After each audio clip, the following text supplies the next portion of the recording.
Hola chicos, buen día. Vamos a comenzar el capítulo 15. Se confirma lo dicho con un ejemplo muy antiguo. Uno de los peores peligros para quienes empiezan su vida espiritual y su trabajo por conseguir la santidad es el desanimarse exageradamente porque no se sienten consuelos ni agradabilidad en las actividades espirituales. Godofredo. En la vida de San Bernardo, año 1111, se lee un caso especial. A un religioso llamado Godofredo, que hacía poco había dejado su vida de pecado en el mundo y había entrado de religioso en uno de los conventos fundados por San Bernardo, le sucedió que de pronto empezó a no sentir ningún fervor en la oración y ningún gusto, sino más bien disgusto por las prácticas de piedad y por las buenas obras. Esto lo desanimó de tal manera que empezó a sentir una profunda tristeza y deseo intenso de volver al mundo y a sus placeres mundanos. Recordaba a sus amigos, a sus familiares y a las diversiones mundanas que había dejado. Además, le tocó una terrible tentación y a tal grado llegó su tristeza y su desánimo que uno de los compañeros religiosos, al ver tanta tristeza en su rostro, le preguntó: Godofredo, tú que siempre eras tan alegre, ¿por qué tienes ahora un semblante tan triste y sombrío? El otro, dando un suspiro de desánimo y desilusión, exclamó: Mi tristeza y mi depresión son tan grandes que ya nunca en mi vida podré estar alegre.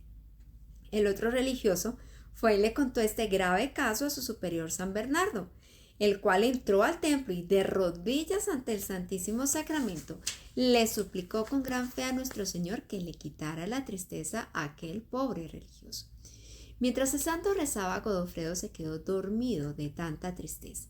Un rato después terminó San Bernardo su oración y despertó Godofredo de su pequeño sueño, pero con una alegría tal que su amigo religioso le preguntó por qué se veía tanto gozo en su rostro, y él respondió: Mi amigo, si antes te dije que nunca en mi vida me volverás a ver contento, ahora te digo que nunca en mi vida me volverás a ver triste.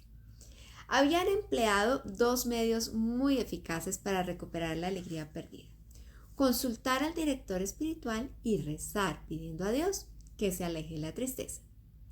¿Qué nos enseña este ejemplo? Primero, ante todo, que Dios a veces nos quita los consuelos que antes teníamos y nos deja sufrir la sequedad espiritual para hacernos más fuertes en la fe y en la esperanza.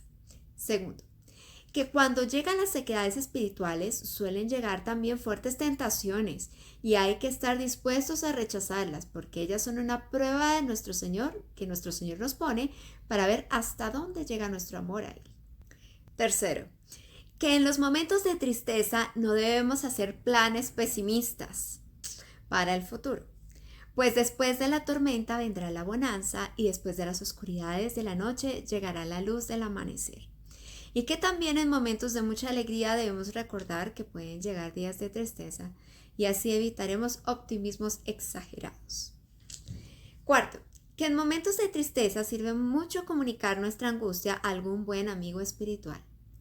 Quinto, que el enemigo del alma puede intentar hacer que las prácticas de piedad y las obras buenas nos disgusten y no nos agraden para ver si logra apartarnos de ellas, pero que de ninguna manera debemos dejar de hacerlas, aunque no sintamos gusto ni agrado para practicarlas. No olvidemos que cuando sentimos menos gusto y agrado en practicar el bien, es cuando ganamos más mérito al practicarlo. ¿Mal físico? A veces sucede que las sequedades y tristezas provienen de que la salud no anda bien o de que se tiene demasiado cansancio o preocupación. Por ejemplo, por exceso de trasnochadas o por alimentación defectuosa o por mal funcionamiento del hígado o de la digestión o de la circulación o por demasiada fatiga a causa de un trabajo prolongado y agotador. Para estos casos es necesario proporcionarse momentos de recreo y de expansión, el descanso necesario y los debidos tratamientos para mejorar la salud del cuerpo.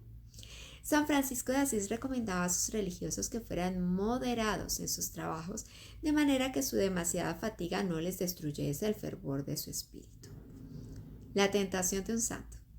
Del gran San Francisco de Asís, año 1222, se narra que durante 2 años padeció una terrible sequedad de espíritu, una tristeza profunda y desilusión por el pasado y temores del futuro de su obra, hasta tal grado que le costaba charlar con sus amigos y si estaba solo, su angustia aumentaba. La oración no le consolaba y las obras buenas no le llamaban la atención. Le parecía que Dios lo había abandonado, hasta que al fin, rogando mucho a Dios, obtuvo que le volviera su antigua y admirable alegría. Te cuento este caso para que te des cuenta de que también a los más grandes santos les permite Dios que les lleguen sequedades espirituales y angustias. Y si a ellos les sucedieron, ¿por qué no nos van a suceder a nosotros que estamos todavía tan lejos de la santidad? Ay, no, increíble, yo nunca pensé que le hubiera pasado eso a San Francisco de Asís. Mamma mía. Pues sí, ¿no? Sí, uno sí. En fin, bueno chicos, a pedir mucho la alegría al Señor. Bendiciones, chao.